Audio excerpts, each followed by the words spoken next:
अगर मैं आपको आपकी कंपनी के बदले में 4000 करोड़ रुपए ऑफर करूं तो क्या आप लोगे? आज हम बात करने वाले हैं गुजरात के एक छोटे से किसान के बेटे के बारे में जिसने अपनी कंपनी के बदले में 4000 करोड़ का ऑफर ठुकरा दिया। लेकिन इससे पहले मैं आपको इनके बारे में बताऊं, अगर आपको हमारी वीडियोस इंटरेस्टिंग लगती हैं तो हमारे चैनल को सब्सक्राइब करना ना भूलें। आज का हमारा टॉपिक है बालाजी वेफर्स। बालाजी कोई ज्यादा पुरानी कंपनी नहीं, लेकिन अगर हम इनके मार्केट शेयर की बात करें तो आज मोस्ट ऑफ द दुकानों पे हमें लेज और अंकल चिप्स के साथ बालाजी चिप्स भी लटके दिख ही जाएंगे। चंदूभाई वीरानी की कहानी गुजरात के एक छोटे से गांव धोराजी से शुरू हुई थी।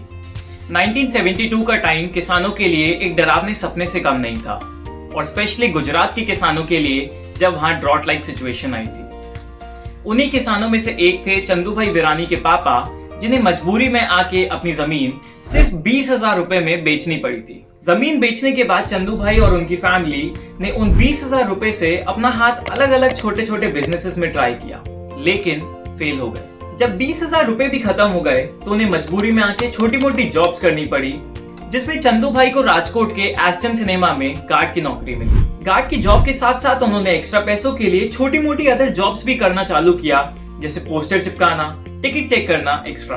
उनके इसी हार्डवर्क और काबिलियत को देखते हुए एस्टन सिनेमा के मालिक ने उन्हें सिनेमा की कैंटीन का कॉन्ट्रैक्ट दे दिया।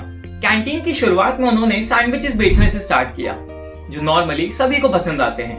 वो प्रॉफिटेबल भी थे, लेकिन दिक्कत यहाँ थी कि अगर 10% सैंडविचेस भी बच जाएं और वेस्ट हो जाएं, तो पूरा प्रॉफिट वहां चला जाता था। फिर उन्होंने सैंडविचेस को हटा के वेफर्स यानी चिप्स बेचना स्टार्ट किया, जो आराम से सेल भी हो जाते थे, और अगर बच भी जाएं तो अगले दिन बिना किसी दिक्कत के बिक जाते थे। स्टार्टिंग में उन्होंने वेफर्स दूसरे वेंडर्स से सोर्स किए, लेकिन सर्विस खराब एंड डिलीवरी लेट होने के कारण कुछ टाइम में ही उन्होंने खुद की वेफर्स बनाना स्टार्ट कर दिया।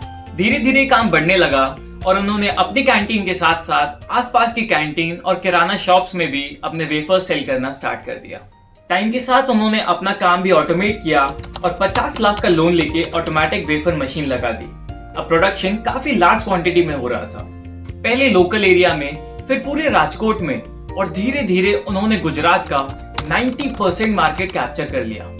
मैंने अपनी पुरानी वीडियोस में भी बताया है कि हर बिजनेस की कंसिस्टेंट ग्रोथ के लिए डाइवर्सिफिकेशन बहुत ही ज्यादा जरूरी होता है, एंड इसी चीज को चंदू भाई ने ध्यान में रखा एंड नोटिस किया कि मार्केट में वेफर्स के साथ साथ टेस्टी और क्वालिटी वाले नमकीन की भी जरूरत है, और लॉन्च कर दिया बालाजी नमकीन्स। फिर क्या, गुजरात के बाद राजस्थान, फिर मध्य प्रदेश, और ऐसे करते करते बालाजी वेफर्स ने धीरे धीरे ऑल ओवर इंडिया एक्सपैंड करना स्टार्ट कर दिया। बालाजी वेफर्स आज वेस्टर्न इंडिया की लार्जेस्ट और इंडिया की सेकेंड लार्जेस्ट वेफर कंपनी है, जो हर दिन 8 लाख किलो वेफर्स और 10 लाख किलो नमकीन बनाती है, जिनके इंडिया में 4 प्लांट्स हैं, 3 गुजरात में और 1 इंदौर में, और जिनका टर्नओवर लास्ट ईयर 3000 करोड़ से भी ऊपर का था।